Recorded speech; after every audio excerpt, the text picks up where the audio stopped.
Хөдөлмөрийн аюулгүй байдал эрүүл мэндийн төвийн 50 жилийн ойд зориулав. Аливаа хүн эрүүл аюулгүй орчинд хөдөлмөрлөх эрхтэй. Гэвч хөдөлмөрийн харилцаа бий болсон бүхий л цаг хугацааны туршид дээрх ойлголт төгс утгаараа хэрэгжиж чадаагүй л байна. Харин хөгжил дэвшлийн зааг ялгаанаас шалтгаалan харилцан адилгүй нөхцөл байдалд хүмүүс ажиллаж амьдарч байна. Орчин үеийн дэвшилтэд техник технологийн өсөлт давмгайлсан энэ цаг үед дэлхийн хөгжингүй улс орнуудын төр засаг тэргүүлэх бодлого зорилтынхоо нэгэнд баялаг үтээж байгаа хүн ардынхаа эрүүл аюулгүй байдлыг чухалчлан үздэг болжээ. Тодорхойлбол нийгмийн харилцааны хамгийн үнэт зүйл бол хүн. Түүх бүтээсэн жилүүд. Монгол улсад хөдөлмөрийн аюулгүй байдал, эрүүл ахуйн орчин судлан, ажлын байрны хөдөлмөрийн нөхцөлийн үнэлгээ хийж, мэргэжлээс шалтгааллах өвчнийг эрт илрүүлэх, онцлох, эмчлэх, нөхөн сэргээх, хөдөлмөрийн чадвар алдалтыг тогтоох, магадлах, зохицуулт хийх болон хөдөлмөрийн аюулгүй байдал, эрүүл мэндийн мэргэжил арга зүгээр хангах үндсэн чиг үүрэг хөдөлмөр нийгмийн хамгааллын яамны харъяа төрийн үйлчлэгээний байгууллага бол хөдөлмөрийн аюулгүй байдал, эрүүл мэндийн төвийн. Улсын хэмжээнд бол цор ганцхан байдаг. Бүх аймаг сум дүүрэгт хурж ажилладаг. Монгол улсад үйл ажиллагаа явуулдаг бүх аж ахуйн нэгжүүдтэй хамтын ажиллагаатай ийм өргөн зарвартай байгуулга юм аа. Хөдөлмөрийн аюулгүй байдал, эрүүл мэндийн төв гэдэг энэ байгууллагын хувьд бас одоо хараад үзэх юм бол осол аваараас урьдчилан сэргийлэх, ажлын байрны нөхцөлийг нь таатай, одоо хэвийн нөхцөл ажиллах чиглэлээр нь бид бас анхаарч зөвлөгөө өгч, хуулийн эрх зүйн орчныг нь сайжруулах чиглэлээр бас ингээд ажиллаж байгаагаараа бас одоо манай байгууллагын хамт олон, манай эмнэлгийн хамт олон бас бахархалтай байт юм аа. Тус өмнө Монгол улсын засгийн газрын 2016-аас 2020 оны үйл ажиллагааны мөрийн хөтөлбөр заасны дагуу Монгол улсын нутаг дэвсгэр дээр үйл ажиллагаа явуулж байгаа аж ахуй нэгж байгууллагуудын ажлын байрны нөхцөл, аюулгүй байдлыг сайжруулахад зөвлөмж өгөх, үйлдвэрлэлийн осол, мэргэжлээс шалтгаалсан өвчнөөс урьдчилан сэргийлэх арга хэмжээг төлөвлөн төсөл хөтөлбөр хэрэгжүүлэн, төвийн стратеги төлөвлөгөө болон хөгжлийн загвар төлөвлөгөөг боловсруулан ажиллаж байна. Хөдөлмөрийн аюулгүй байдал эрүүл ахуйн тухай бвтеesen хууль бол 2008 онд батлагдсан. Тэгэхээр энэ хуулийн одоо дагалдаад холбогдох дүрм журмууд гарсан байгаа. За мөн хөдөлмөрийн аюулгүй байдал эрүүл ахуйн одоо холбогдох стандартуудыг шинжлэх ажлыг бол Монгол Улсын засгийн газар бас хийж байна. За энэ 17 онд бол тоосны стандартууд батлагдсан. За одоо бид оргон шууганы стандарт дээр ажиллаж байна. Хөдөлмөрчин хүнийг хөдөлмөрийн чадвар алдахаас өмнө урьдчилан сэргийлэх үйл ажиллагааг нэг нэмээр болгож авч байна. Өмнө нь бид бүхэн өвдсөн хоон их хөрөнгө зарцуулж ямар ч үр дүнд хүрэхгүй байгаа. Энэ дэлхийн нийтийн жишг байсан. Энийг судалж үзээд 2017 оноос хойш хөдөлмөрийн аюулгүй байдал эрүүл ахуйн үндсийн 5 дахь хөтөлбөр дээр суулгаж байгаа ганц зүйл бол энэ даатгалын сангаас ирж байгаа санхүүжилтийн буцаанд зарцуулах үйл ажиллагааг урьдчилан сэргийлэх үйл ажиллагаанд өндөр зарцуулъя гэж хамгийн том шийдэл гаргасан байна. Энэ шийдэл бол дэлхийн нийтийн жишгт нийцсэн орчин цагийн 21-р зууны эргэн хүн тавигдахгүй зайлшгүй шаардлага гэж. Энийг одоо бид бүхэн төр хувийн хвшлийн уялдаа холбоос сайжруулах гэж. За энэ жишээ нэг гэрэл одоо энэ доор сувг дээр ажиллаж байгаа жишээж байна. Ингээд зүгээр тавьчихдаг гэсэн үг үү? Тэгээд сувгийнхаа гэрлийг бол одоо асаа дотор байхгүй учраас. Сувг бол ингээд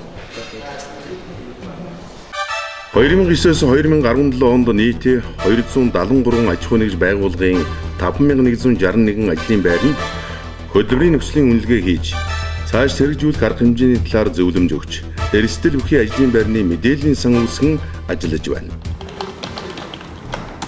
Мөн хөдөлмөрийн аюулгүй байдлын мэргэжшүүлэх сургалтын эрхийг 99 байгууллагад олгож, мэргэжил арга зүгээр ханган ажиллаж иржээ. Хувь аюултай ажлын байранд ажиллахгүй байх эрхийг хуулиар нь заагаад өгсөн. Гэвч тэрийг ажил олгогч мөрдөж ажиллуулахгүй байгаа. Иннээс үйлдвэрлэлийн осол гарч байгаа шалтгаан нь ерөөсөө энэ юм. Тэгэхээр тэр стандартыг зөв мөрдүүлж ажиллах нь хамгийн чухал болж эхэлж байна. За одоо сонсогч байна уу? Сонсогч байна. Сонсогдгоо холбоор нийлээрээ. Мэргэжлийн өвчин үүсгдэг ажлын байрны тодорхой нөхцлүүд байдаг. Үүнд бол тоос шаргатай нөхцөл, химийн бодистой харьцдаг нөхцөл, дуур шуугиантай харьцдаг нөхцөл, за бусад одоо дөргөн чичиргээтэй ажилдаг, байнгын зогсоо ажилдаг гэсэн ажлын байрны онцлогуудаас шалтгаалаад эмгэгүүд бол үүсдэг. Мэргэжлийн өвчин судлалын эмнэлгээр жилд дунджаар эрүүл мэндийн урьдчилан сэргийлэх 53,000 орчим үзлэг хийгдэж байна.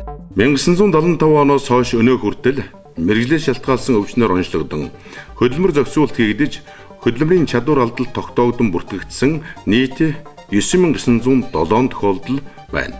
Үүний 54% нь амьсгалын тогтолцооны өвчин байгаагийн дотор хоосжилтын болон хордлогын шалтгаанд гуурсан хоолон архаг өрөвсөл голлох байр буюу 40.4%-ийг эзэлжээ. За одоо гүнзгий амьсгаа. Үлээ хүчтэй үлээ. Зүйтэй. Мэргэжлэр нь авч үзвэл малтагч, слесэр, машинч, бэхлэгээчин, моторчин, жолооч, экскаваторчин, замчин, засварчин, гагнуурчин, тэсэлгээчин, мастер, бульдозерчин хамгийн ихээр өртжээ. Үйлдвэрлэлийн осол мэргэжлээс шалтгааллах өвчнөөс өртсөн сэргийлэхэд хөр оруулалтыг гаргадаг байна. Өөрөөр хэлбэл төрж байгаа шимтгэлийг нь цагийн урамшууллын системтэй уялдуулж шийддэг байх. Ийм хэрэгцээ өөрчлөлтийг хийхээр бид ажиллаж байгаа. Манай байгууллагын үед бас нэг онцлог байдаг. Хортой хүнд нөхцөлд ажиллаж исэн хүмүүс маань хандаж ирдэг. Мэдээж хөдөлмөрийн чадвар алдалтыг тогтоодог улстай ганц эмнэлэг бол манай эмнэлэг байж байгаа. Мэргэжлээ шалтгаалсан өвчнөөр хяналтанд байгаа өвчтний 68.7%-ийг 35-аас 49 насныхан эзэлж байгаа нь уул уурхай, эрчим хүч, үйлдвэр, барилга, зам тээвэр зэрэг үйлдвэрлэлийн хүнд хортой газрын гүнд халуун нөхцөлд олон жил ажилласан ажилчид эд хөдөлмөрлөх насандаа мэргэжлийн шалтгаалгын өвчний улмаас хөдөлмөрийн чадвар алдалт тогтоолгон хяналтанд орж байна. Энэ нь ажилчдын эрүүл мэндийн байдалд хяналт тавих ажлыг сайжруулах, улмаар урьдчилан сэргийлэх үзлэх тогтмол хамруулж байх шаардлагатайг харуулж байна. Аж ахуйн нэгж байгууллагууд эрүүл мэндийн сайдын 340-р тушаалын дагуу эрүүл мэндийн бүтэн нөлөөцлөг, хугацаат үзлэгт тодорхой хугацааны турш хамрагдахаар бол заагаад өгсөн байгаа. Үүнээс гадна бол одоо шинээр ажилд орж байгаа иргэд бол манай дээр үзлэгээ хийлгээд тухайн ажлын байрны тэнцэх хэсгээ тодруулаад ингээд ажилдаа явдаг. За Монгол улсад мэргэжлийн өвчин судлалын эмнэлгийн анх суурийг тавилсан түүхийг бас ярих юм бол 1967 онд мэргэжлийн өвчин судлалын диспансер нэртэйгээр байгуулагдаж байсан түүхтэй юм. Эх орныхоо эрдэнэ их баялагын эзэн нь болсон Монгол хүү ган жотууга далайж галзахтай шин залуу ажилчин анги өсөн дөрнөж эхэлсэн. Түүхийн утсыг зөвхөн харахад бүгд найрамдах Монгол ард улс 1960-ад оноос бүтээн байгуулалт үйлдвэржилтийн бодлогын хүрээнд социалист орнуудын техник эдийн засгийн тусламжтайгаар Улаанбаатар хотод томоохон үйлдвэрүүд Дархан, Эрдэнэт, Шарын гол, Борон-дөр зэрэг уул уурхайн үйлдвэрчсэн хотуудыг барьж байгуулан тэнд ажиллагчдын эрүүл мэнд ажиллах нөхцөлийн шаардлага нь Монгол Ардын Хувьсгалт намын төвөөрөө сайд нарын зөвлөлийн 1966 оны тогтоодыг үндэслэн эрүүлийг хамгаалах яамны 1967 оны 8 дугаар сарын 19-ний өдрийн 412 тоод тушаалаар улсын мэргэжлийн өвчний диспансер нэртэйгээр байгуулагдсан. Өнөөгийн хөдөлмөрийн аюулгүй байдал эрүүл мэндийн төвийн их усүр тавигдах нөхцөлийг бүрдүүлжээ. Үйлдвэрлэлийн сөрөг хүчин гэдэг асуудал нь заавал яригдах ёстой. Энэ бол улс орн болгон энэ асуудлыг анхаарал тавьж мэргэжлийн эмнэлэг судалгааны холбоог хөгжиж үүсгэх нэг төр байдаг. Тэр үед үйлдвэрийн ажилчид гэдэг бол хамгийн хүнд нөхцөлд хөдөлмөр хамгаалал муутай, хамгийн хүнд юмнуудыг хийдэг л одоо ойдлын үйлдвэр, арь ширний үйлдвэр, шаазангийн үйлдвэр гэх мэтчид ингээд маш олон ажилчдыг хамарсан их ажилтай ийм улсын хэмжээний тийм газрууд байлаа. Тэдний тэр ажилчдын эрүүлийг хамгаалах талаар улсдаа ер нь анхны эмнэлэг бий болсон одоо түүх нь энэ л дээ. Хөдөлмөрийн эрүүл мэндээс үүдэлтэй хүнд учирч байгаа тэр хохирлыг, хүнд учирч байгаа тэр эмгэг анатомыг, өвчлөлийг одоо судлах зорилготойгоор манай эмнэлэг одоо байгуулагдсан түүхтэй байдаг. Тухайлбал 1960-ад оны дунд үеэс сум сангийн аж ахуй, үйлдвэрийн газрын хүн амыг их эмчийн ерөнхий мэргэжлийн тусламжаар бүрэн хангаж үйлдвэрийн ажилчдын эрүүл мэндийг хамгаалах хэсгийн систем, диспансерчлах арга зэрэг эмнэлэг үйлчилгээний зохион байгуулалтын дэвшилт төлбөрийг нэвтрүүлэх зорилтыг улс ардын аж ахуйн төлөвлөлтөнд тусгаж амьдралд хэрэгжүүлэхэд онцгой анхаарч байжээ. Ямар өвчтэй байна тэр өвчнөр нь ялгаж цекүүдээр нь явж нарийн мэргэжлийн эмчнэр үздэг байсан. Үйлдвэртээ тохирсон тийм эмчилгээг нь явуулдаг байсан.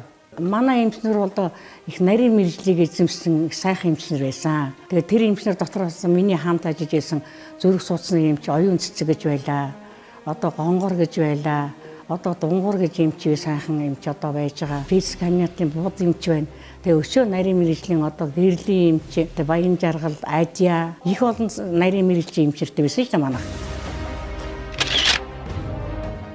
Мэргэжлийн шалтгааллах өвчнийг судлах улсын диспансерыг үүсгэн байгуулагдахад бие сэтгэл мэдлэг оюунаа чилээж үнэтэй хөв нэмэр оруулсан. Түүхэнд дурсагдах хүндтэй хүмүүсийн нэг бол диспансерын анхны дарга Цэрэн юм. Тэрээр диспансерыг үүсгэн байгуулах бэлтгэл ажлыг биечлэн хийж анхны бүтэц дүрмийг боловсруулж тулгын чулуу тавьсан гавьяатай хүн. Эднэр ерөөсө бүх ажлыг хийдэг байдаг. Ганцхан үзлэг үйлчилгээнээс гадна одоо олон нийт хүмүүжлийн ажил, нийгмийн чанартай одоо ажлууд одоо бүр субординат цэвэрлэгээс эхлээл одоо ажлын хажуугаар хийдгүй ажил байдгүй, ядарч зүтгэхийг мэдэхгүй, гадаа хөдөө яван дөрвөн үлрэлт даарн хөрн унаатай унаагүй машинаар суун одоо шавар шахаа суун тэр болгонтойгоо одоо эвлэрч одоо явж ажил үйлчилгээгээ явуулдаг ийм байсныг бодоход бас сайхан байна бас тийм. Дөнгөж үүсгэн байгуулагдсан энэ байгууллагын анхны томоохон ажлуудын нэг нь 1967 оны намар Малайхын уурхайн ажилтны эрүүл мэндийг шалган үзэх эмч нарын бригад ерөнхий эмч мөнгө чулуунаар ахлуулан томилтоор ажиллаж 607 хүнд үзлэг хийж 403 өвчлөл үүнээс уушиг тоосч өвчтөй 57 хүнийг эдрүүлж байсан явдал байлаа. Тэгээ анхан эхлээд энэ үйлдвэрийн эмнэлэг гэдэг хэн эхэлсэнгүүл Бацух гэж эмчээсэн. Манай Эрдэнэтэн Бацух. Тэр үл ерөөсөө үйлдвэрийн эмнэлэгтэй болъё. Үйлдвэрийн олон ажилчдыг одоо хяналтанд авч эрүүл мэндийн хамгаалъя, урдаас хамгаалж яа гэж. Тэгээ үйлдвэрүүдээр хэсэг хэсгээр одоо явж үзэж хяналтанд авдаг байсан байхгүй юу. Тэгээ сүүлдээ мэрэгжлийн өвчний диспансер энэ нийлээд уул уурхай хортой нөхцөлийн үйлдвэрүүдийг авч үздэг тийм байсан.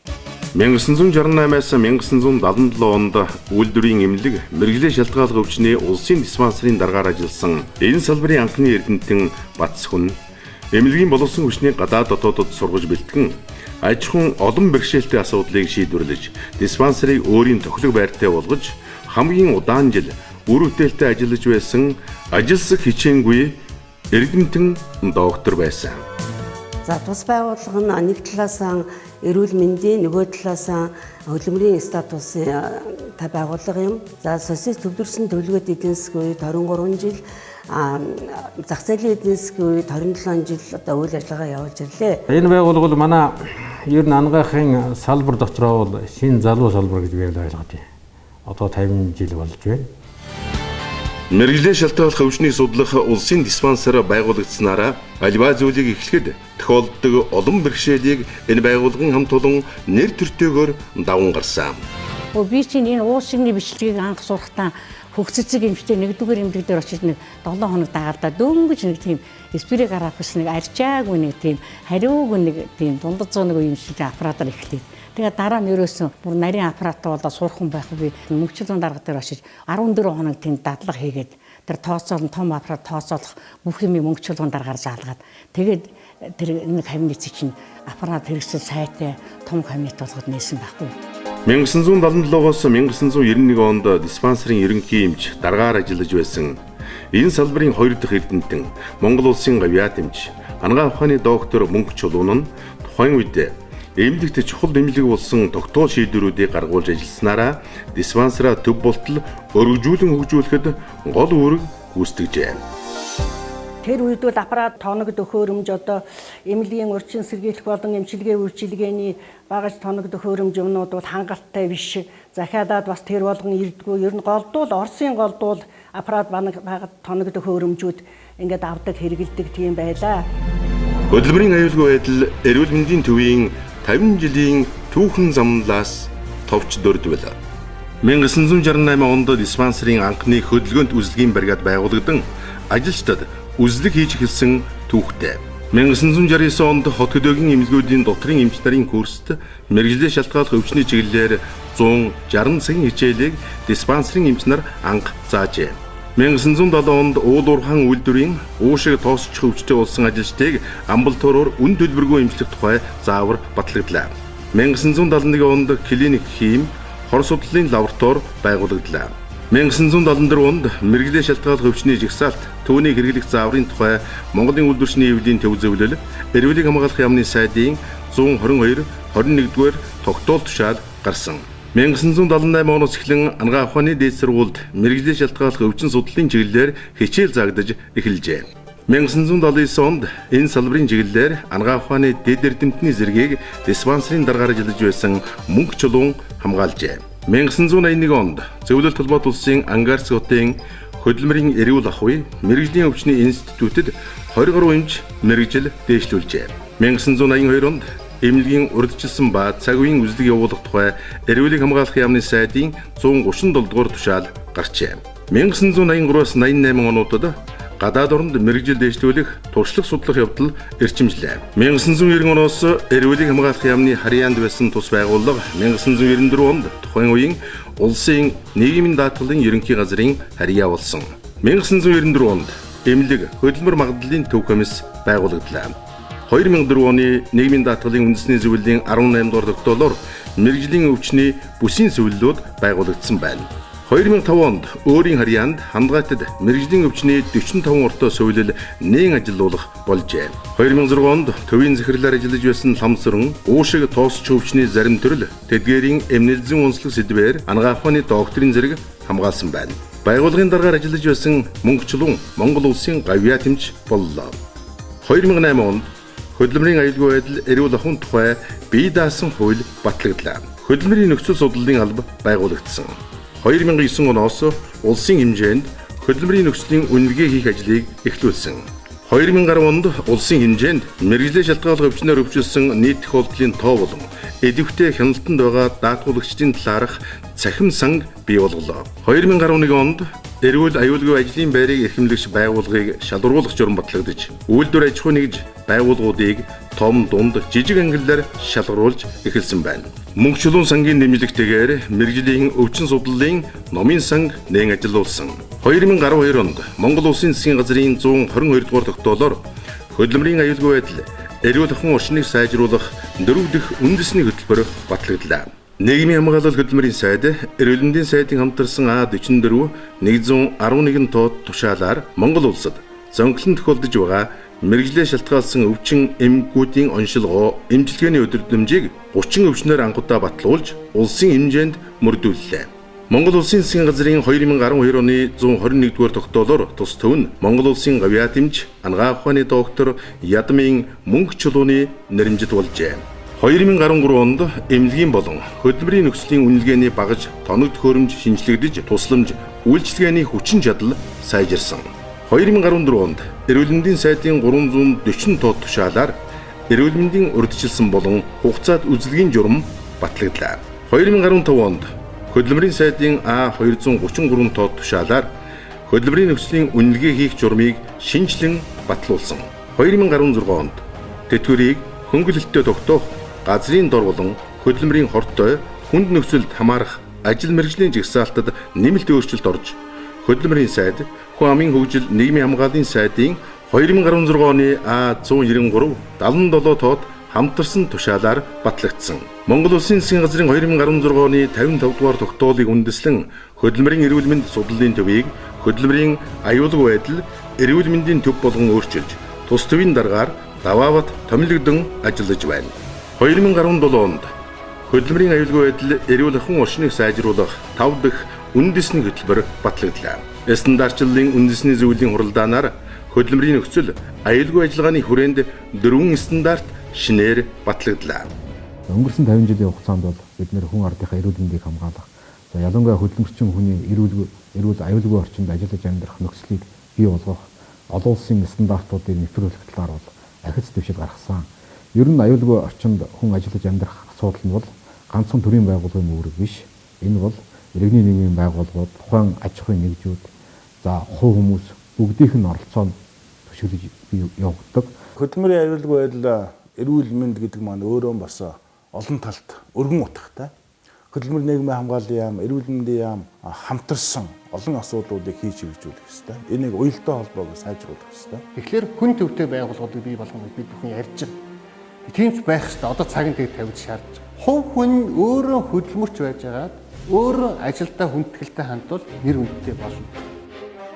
Нийгмийн эдийн засаг улс орны хөгжлийн явцтай уялдан 1967-оос 72 онд мэрэгжлийн шалтгааллах өвчнийг судлах улсын диспансер, 1972-оос 91 онд үйлдвэрийн эмнэлэг мэрэгжлийн өвчний улсын диспансер, 1991-ээс 94 онд мэрэгжлийн өвчин судлалын төв, 1994-ээс 2007 онд мэрэгжлийн өвчин судлал, эмнэлэг хөдөлмөр магадлалын төв, 2007-оос 2008 онд мэрэгжлийн өвчин судлалын үндэсний төв, 2008-аас 2012 онд Хөдөлмөрийн нөхцөл мэрэгжлийн өвчин судлалын үндэсний төв, 2012-оос 2016 онд Хөдөлмөрийн эрүүл мэнд судлалын төв, 2016 оноос Хөдөлмөрийн аюулгүй байдал, эрүүл мэндийн төв хэмээн нэршил өөрчлөгдөн үйл ажиллагаагаа өргөжүүлэн дэлсээр иржээ.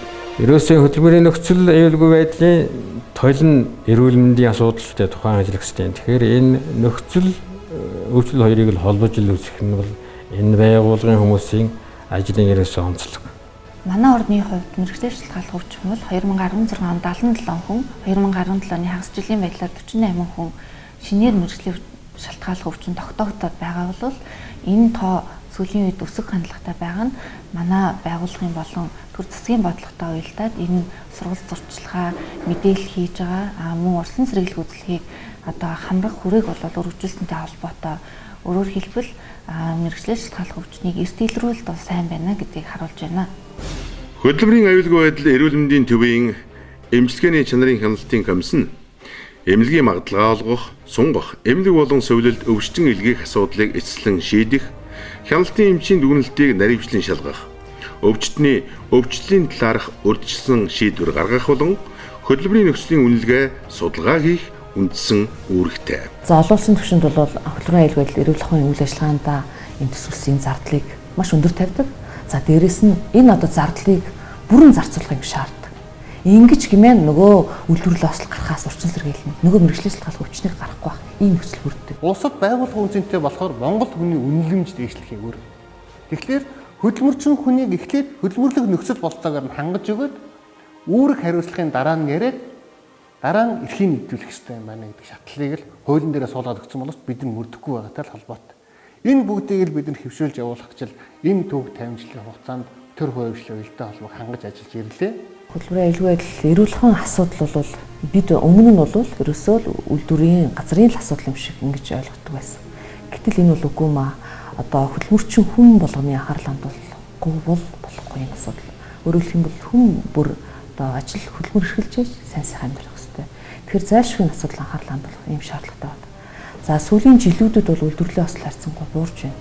Одоо бол 10,000 хүн тутамд 2.9 одоо осол ногдож байна л да. Гэтэ энэ бол олон улсын түвшинд харьцуулбал өндөр тоо. Бид энийг бүр бууруулахын тулд маш одоо түвшинд хүрэхин төлөө одоо хүчин чармайлт гаргаж ажиллах хэрэгтэй.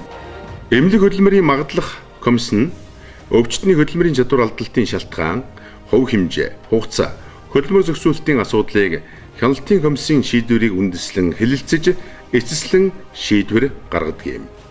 Эдний хамт олон батлагдсан хуваарийн дагуу эсвэл цаг үеийн нөхцөл байдлаас шалтгаалan орхон, дархан уул, сэлэнг, хэнти, дорногов, баян үлгий, хөвсгөл, дорнод, үүрэнга, Улаанбаатар хотын Багнуур дүүрэг зэрэг олон газруудад явуулын хурлыг олон жил зохион байгуулан үр дүнтэй ажилласаар иржээ. Тэгэхээр Монгол улсын хувьд бол юун дээр одоо жавчир зүтгэлтэй байна гэхээр ерөөсөө нөрчин сэргийлэх үйл ажиллагааны зардлыг аж ахуйн нэгж байгууллагууд төдийлөн сайн ач холбогдолч анхаардаггүй, тавьдаггүй. Дээрээс нь их төрийн зүгээс яг энэ одоо чиглэлээр зардал бас бага тавигддаг. Тэгэхээр цаашдаа бид ослоо бууруулахын тулд энэ өвчлөлөө бууруулахын тулд ерөөсөө энэ одоо үйл ажиллагаагаа сайжруулах хэрэгтэй. Мэргэжлийн шалтгааллах өвчний улмаас хяналтанд байгаа өвчнүүдийн за дийлэн хувь нь бол дотрийн өвчлөл эзэлж байгаа. Үүнд бол 54.1%-ийг бол эзэлж байна. Хоёрдугаарт нь бол мэдрэлийн эмгэгүүд байна. Энэ нь бол 22.2% гээд дараагийн шатнд бол мисцал, хордлого гэсэн байдлаар дараалаад ингэ явж байна. Хөдөлмөрчин хүний эрүүл мэндийг хамгаалах эрхэм зорилготой олон улсын хэмжээнд хүлээн зөвшөөрөгдсөн хөдөлмөрийн эрүүл мэндийн үндэсний төв болох алсын хараатай энэ байгууллага нь Хөдөлмөрийн тухай хууль, хөдөлмөрийн аюулгүй байдал, эрүүл ахуйн тухай хууль, эрүүл мэндийн тухай хууль, нийгмийн даатгалын сангаас олгох үйлдвэрлэлийн осол, мэргэжлээр шалтгаалсан өвчний тэтгэвэр тэтгэмж, төлбөрийн тухай хууль, бусад холбогдох хууль тогтоомж, эрх зүйн хүрээнд үйл ажиллагаагаа явуулж ирсэн. За цаашдаа хөдөлмөр аюулгүй эрүүл мэндийн төв маань үйлдвэрлэлийн осол, мэргэжлээс шалтгаалах өвчнөөс өгчлөн сэргийлэх. За хөдөлмөрийн чадвар ололтыг бууруулах. Энэ тал дээр бол одоо ахиц дэвшил гаргана гэж бодож байна. За ялангуяа дэлхийд дахин сүүлийн үед бол үйлдвэрлэлийн ослыг тэглэе гэдэг том зорилго тавьж ажиллаж байна. За манай улс ч гэсэн одоо энэ зорилгот нэгдэж одоо бас ажиллах хэрэгтэй. Мөн бид нэр үйлдвэрлэлийн ослгүй ажилласан аж ахуйн нэгжүүдийг одоо дэмжиж урамшуулах дээр хөдөлмөр нийгмийн хамгааллын яам бол одоо бас бодлого дэвшүүлж ажиллаж байгаа. Хөдөлмөрийн нөхцөл үнэлгээний лабораторийг иж бүрэн тонголож үйл ажиллагааг өргөжүүлснээр үнэлгээ хийгддэг аж ахуй нэгж байгууллагын тоо эрс нэмэгдэж, ингэснээр ажлын байрны үнэлгээг чанарын өндөр түвшинд хийж, эрсдлийг эрт илрүүлж, дүгнэлт гарган, тайландаа тусгах нь мэргэжлээ шалтгаалах өвчлөл буурах төдийгүй эрүүл аюулгүй орчинд хөдөлмөрлөх нөхцөл бололцоо улам сайжрах юм байна. Монгол улсын тухайд хөдөлмөрийн аюулгүй байдлын тухай хууль тогтоомж хангалттай байгаа. Хамгийн гол нь хэрэгжилт дээр анхаарах шаардлагатай. Герман улсад ч мөн адил хуулийн хэрэгжүүлэхэд хугацаа шаардагдсан. Аюулгүй ажиллагааг хангаагүй ажил олгогчдод шийтгэл ногдуулдаг тогтолцоотой. Энэ мэтчлэн Герман улсад тохирсон системтэй тэрнтэй ижил Монгол улсын үндэсний онцлог тохирсон аюулгүй байдлын системийг бүрдүүлэх шаардлагатай. Мөн гадаад дотоодын хамтын ажиллагааг өргөжүүлж тэлснээр сайн үр дүнтэй гэдэг нь нотлогдож хэрэгжсэн туршлагыг нэвтрүүлэн төрийн болон төрийн бус байгууллагуудтай хамтран ажиллаж үндсэн чиг үүргийнхээ хүрээнд үр дүнтэй ажлуудыг зохион байгуулсаар иржээ. Тухайлбал бүгд найрамдах Солонгос улс, Япон, Хятад, Түүх, Сингапур, Оросын холбооны улс болон дэлхийн эрүүл мэндийн байгууллага зэрэг газруудтай хамтран ажилласнаар тус төвийн боловсон хүчнийг мэрэгшүүлж чадваржуулах, туршлага судлан сайн туршлагыг өөрийн орны онцлог тохируулан нутагшуулах зэрэг ажлыг үе шаттайгаар амжилттай хэрэгжүүлж ирсэн байна. Хөдөлмөр нийгмийн хамгааллын харъяа боловч тийм ээ. Яг харахгүй нөгөө иргэдийг эмчлэх, эрүүлжүүлэх, эрүүл мэндийн туслан зөвшөөрлийг бас хамтдаа үзүүлдэг учраас эрүүл мэндийн яамтайгаа бодлогын чиглэлээр олон тал дээр хөрөнгө оруулалтын чиглэлээр хамтарч ажиллах ёстой. Энэ чиглэлийн олон ажлуудыг бас даваа хатаар санаашиж хийж хэрэгжүүлж байгаа. Шинэ эмнэлэгтэй болох энэ боломжийг бас засгийн газрын хуралдаанаар оруулж шийдвэрлсэн байдаг. Мэргэжлээ шалтгааллах өвчин судлалын магадлан итгэмжлэгдсэн нэгдсэн эмнэлэгтэй болсноор мэргэжлээ шалтгааллах өвчнөөр өвчлсөн иргэдийг байнгын хяналтанд байлгах, нөхөн сэргээх, сөүлэх эмчилгээг эрчимжүүлж тэдний амьдралын чанарыг дээшлүүлэх боломж бүрдэх юм. Энэ эмнэлэг маань цаашид ашиглалтанд орсноор одоо манай энэ хагас 100 жилийн түүхтэй энэ байгууллага маань эмнэлэг маань бас шин шатанд дараагийн одоо 100 жилийн түүхийг бичлэхэд бас томоохон хуудас нээгдэн эмнэлэг нь шинээр баригдаж энэ одоо эмчлэх, онцлох энэ цогц бүрдсэн үед эрүүл мэндийн яам бас туслан дэмжлэг үзүүлэх тийм ээ хамтарч ажиллах, дэмжиж ажиллах тал дээр бас нэлээдгүй хамтын ажиллагаа хэрэгтэй байна гэдгийг хэлж байна. Төвийн стратеги төлөвлөгөө буюу 2016-аас 2020 оны хооронд хэрэгжүүлэх стратеги төлөвлөгөөг боловсруулан батлуулж, ирээдүйн чиг хандлага тодорхойлон ажиллаж байна. Хүн ардын хан эрүүл мэнд, улс нийгмийн хөгжил дэвшлийн төлөө үнэтэй хөв нэмэр оруулж, хагас 100 жилийн турш эрүүлэн, эрсдэлгүй аюулгүй төлөө манаан зогссон энэхүү байгууллагын үг түүх 100 жилээр үргэлжлэх нь дамжиггүй.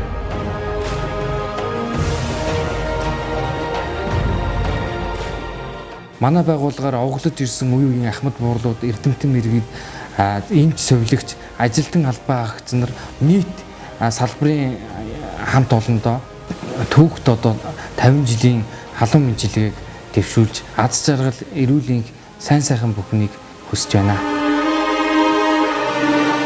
Өнгөрсөн 50 жилийн хугацаанд энэ салбарт ажил амьдралаа холбосон ахмад буурлуудаа өнөөдөр энэ салбарт ажиллаж байгаа нийт ажиллагчдаа, эмч совилогч нартаа 50 жилийн баярын мэндийг хөдөлмөр нийгмийн хамгааллын яамны нэрийн өмнөөс хүргье.